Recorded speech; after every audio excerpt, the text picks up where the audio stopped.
Hey, this is Matt Ertz, the Madison County Historian. We are still working to document the COVID-19 pandemic and how it's impacted local businesses in Madison County. And we're actually doing this outside today, socially distanced. This is Rick Stevens, who is the owner of ZEM's Ice Cream, Rick's Rags, Penny's Candy Shop, and a retail estate property business. Rick, thanks for being here. Matt, you're welcome.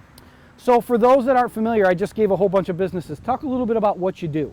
Okay, we've got 4 businesses here. Okay. Our businesses, we have one that's been Rick's Rags. Yep. Been in that business 37 years. We have ZEM's Ice Cream, which we've been in for 21 years. We have a properties business, Visions of Canastota, which is about a 20-year business, and we also have Penny's Candy Company, which is a candy shop, fudge, and such like that. So there's 4 businesses in this facility. Explain for those that aren't familiar, what is Rick's Rags? Well, Rick's Rags, we buy material from different people, they call them graders. And what we do is we cut those products up into rags and we sell them all over the country for wiping materials, for construction, all different facets. Automotive, construction, construction is one of our biggest ones right now. But all different woodworkers, not automakers, but auto parts stores. We do, there's a whole manufactured housing. We have we're very, very well diversified in that business, but everybody needs rags, so that's what we do. We've been doing that for, again, since 1984. And through all the companies, how many people do you employ? Right now, in the summertime, we'll employ close to 20 people. Okay. And during the summer months. With the ice cream season? Yeah, with the ice cream season, yeah. So talk a little bit about when did COVID first appear on your radar? Well, I want to say about April, middle of March going into April, because one of our big concerns was, especially with the ice cream parlor, was it was the safety of our workers and the safety of our family. So my wife Penny and I, who's my sidekick, my wife and my sidekick, of course, we had to make a decision as a family. What do we do about keeping everybody safe? And at that point, April 1st was our opening day. Okay. We've never missed an opening day, but we made a really hard decision for the safety of the people, of our girls, our family, of our customers. We're going to open up May 1st. So we didn't open April 1st, and because of that, because it was so raw, nobody really knew what was going on. So there wasn't, and this has been a common theme, there wasn't an ice cream store mandate. It was just kind of that generic, we're looking through the newspaper, watching the press conferences with everybody else. We're not really getting any information that directly applies to us. Well, we were considered essential. Okay. Ice cream was essential. Ice cream was essential. Okay. Okay. So that really helped us a lot when it came to opening. And we did everything. And to be honest with you, we really didn't have to change much of anything except the social distancing situation, which we set up during April, and the masks, because everything else was already in place with the sanitation, and then I had multiple conversations with the health department, to make sure I was doing everything right, because it was, to be honest with you, it was a little convoluted. You really didn't know what they wanted or how they wanted it. So it was a lot of common sense stuff that I had gotten approved through, and the health department said, Rick, you know what you're doing. Okay. This is what we have to, we got the masking and the distancing thing is the biggest thing. Everything else, pretty much, what you got to do, and that's what we did. What about Rick's Rags? Was there any changes? Well, Rick's Rags, we were business as usual. Okay. But where we ran into a problem with Rick's Rags is in the United States, all of the Goodwills were shut down, and all of the graders, and then Canada was shut down, and India was shut down. These are big sources for material. So what happens is, the Goodwills, that's a major income source for Goodwills, is they take the clothes they don't sell or they bail them, they sell them to the graders. The graders sell them to the processors, and then they sort them into clothes, and we buy the rag out, what they call it the rag out. Well, the Goodwills are closed, Canada's closed, that's where the bulk of our stuff comes from. India was closed, and there was a lot of stuff comes from overseas, from American companies shipping overseas, they cut them and ship them back. Okay. And the fact that our supply chain was pretty much in jeopardy. Okay. So I got to the point where the only reason we were able to stay open, and we were busier than busy, because everybody had to have wipers to disinfect and clean, and I mean, we were going nuts. We were down to like 1,000 pounds of a grade that if we don't get something, we're not going to be open because we just can't.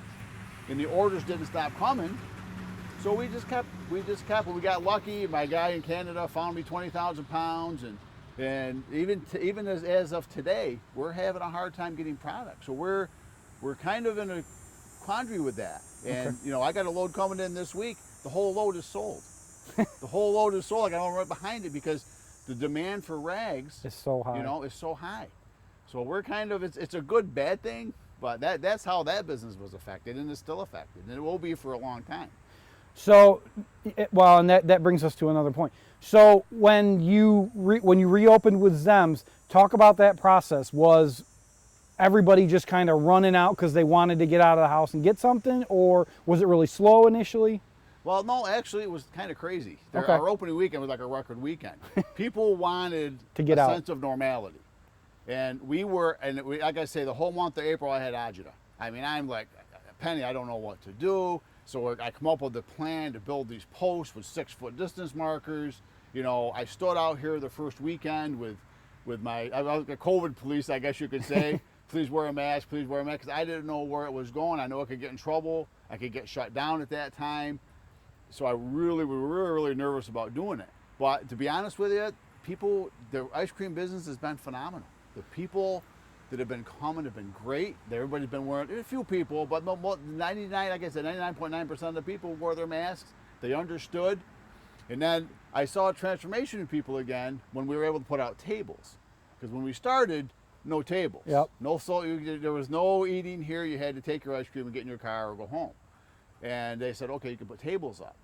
So we put tables up, we distanced our tables, and it was like a whole different, it was like people were in euphoria. So they could sit at the table with their families and have their ice cream and visit with their friends, and so it was a whole different feel for people, and they were very, very happy. But this is a sense of normality for them. So How does that work with these tables? Do you have to clean these during the day? they're wiped multiple times during the day with sanitizer.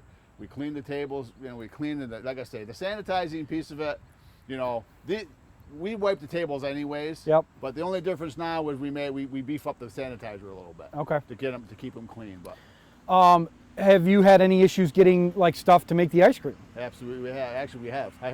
One time we had a peanut butter shortage. I hadn't heard of that one. Couldn't get peanut butter because all of the supply chain, even their suppliers, their supply chains have been disrupted. Well, and that's what's happened. Some stuff stayed open, some stuff didn't. So somewheres along the supply chain, a lot of places have gotten an interruption. Has that caught up, or are you still struggling to get? Right now, we're getting product right now. We haven't had any trouble.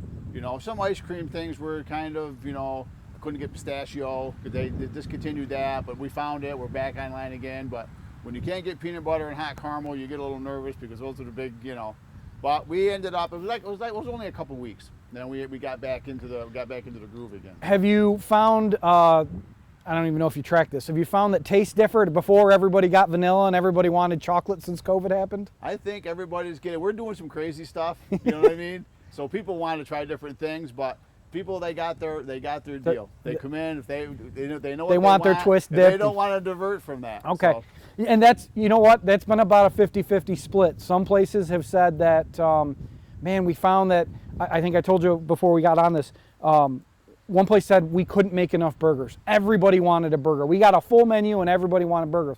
And other places were like, nope, as soon as we came back, our popular stuff was our popular stuff. yeah.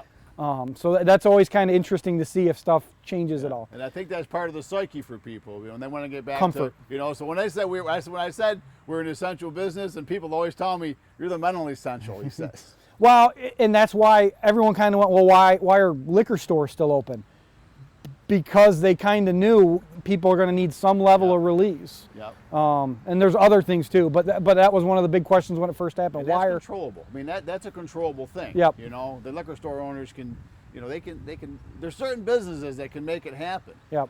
But how will this change how you do business in the future? well, right now we're only running about. Our ice cream business is going full tilt, but we didn't open up our golf. We didn't open up our game room, our party room. Our candy shop is still closed. We're not having our cruise-ins.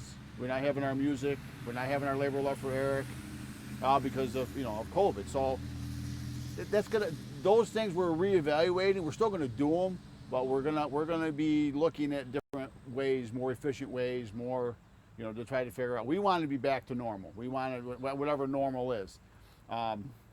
But we want to be able to get back into that again, because people are going to miss the cruisings and stuff. And people say, why can't you do it? I says, you know, I probably can. You know, I don't know. That's still, I guess, again, that's convoluted. You don't know what you can do and can do. Well, and the stuff that has done, you read an article every week about, wow, this place did a socially distanced concert, and then you see the pictures and nobody followed the rules. Yeah. And there's that fear of, if I do this, can I trust that people will follow the rules? Well, that's it, because they could shut us down or fine us pretty heavy. So I said, the more I've got, and I explain to people, and they understand as we're explaining it, the more that we do, the more we got to keep track of. So if I open up the golf, now I got to keep track of the balls and the clubs and the balls, and making sure that everything is sanitized out there, and people are social distanced. And then if I open up, I have the music. I got to make sure people are social distanced. And again, there's people out there taking pictures, you know what I mean? Yep. And they're looking, and they can get you jammed up. So we decided, you know what, we're just gonna, it was hard to do. We decided we're not going to Focus on what you can control. Yeah, we want to control it. We don't want to get crazy, you know, and baby steps. And that's what it's going to be through this whole process, is baby steps. You know, little things at a time are going to come back, and at what capacity, we don't know, but things will be coming back, slow but sure. Well, and you know, I think people are adapting and understanding to a certain degree better. I mean, again, the one thing about the news, they tend to focus on the negative side. There's a lot of positive stories that have come out of this, you know, and I think most people are just what you said. They're coming for an ice cream cone because they want something that felt like it was before COVID, and ice cream fills that need, you know. So hopefully we do get back to some semblance of normal. I don't know if it'll be soon. Fingers crossed it is, but probably more realistically next year maybe. Yeah, I think so. And you got to define normal. You know? That's true. Well, and let me ask you this. Do you think it'll change how you do business with Rick's Rags? Have you had to find other vendors and stuff like that? If it changes to Rick's Rags, it's going to be, we're going to have to find more vendors. But really not much will change there. We just got to keep up. You got to find the stuff. And I love the business. I love having it, but I get nervous because we're used to fast service. You know, and when it's you get hard. 30,000 pounds in arrears of orders, and people are calling up every day, we're out, and I'm like, you know, we're locked, and there's certain grades we can't get anymore because that's all changed. You know, there's, that's probably going to be, you're going to see some change there with the, you know, we're always going to make sure that we're sanitized, and, you know, and I check with the girls every day, make sure that they're okay, they're not feeling bad. Or have you had any issues getting masks and stuff like that? I really don't. We had masks made. We had ice cream masks okay. made. So we had our mask. We didn't really have any trouble. We got some sanitizer from the county. Yep. We had sanitizer we had gotten. So, I mean, I think that's loosening up a little bit. As far as getting that stuff, we hadn't had a problem. You mentioned that Penny's just closed. Was there a reason that you closed? Same reason. We got to be able to control it, because that's a small area. Okay. In trying to keep because the ice cream businesses have been busy, so all my girls are in there and they're busy, you know, and then to tie in the candy shop with it, and we just decided that. Have you been able, I don't even know, did you do online like ordering or shipping before? We're looking into that, but again, it's just how much can we do? Right, you no, know? and that's, yep.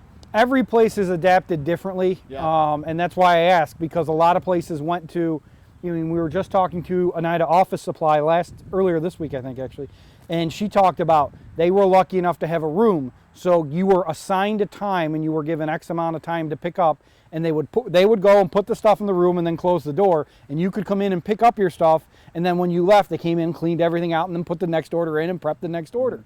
So everyone's adapted in that way, where we had to find a way to do business. We couldn't do business like before, so here's what we're going to do. Yeah. And we're probably gonna go online with the candy. It was in the works before all of this. Yep. We talked about it. Now it's probably, and if people come in, hey Rick, we need some of your fudge, and I happen to have some fudge, you know what I mean, or they need some chocolates, I give it to them. We have stuff in there, but they'll come to the window and I'll say, oh, come on in. If it's one person, right, I bring them in and we take care of business. You know, they're masked up, we're distanced, you know, all that stuff. But is there anything else you'd like to say to the folks that have supported you? We love everybody. I tell you what, people have been completely, it's so awesome. And one of the things, the positive things about all of this is you see humanity at its best. Like you said, you get a few people that are, but you can't focus on that.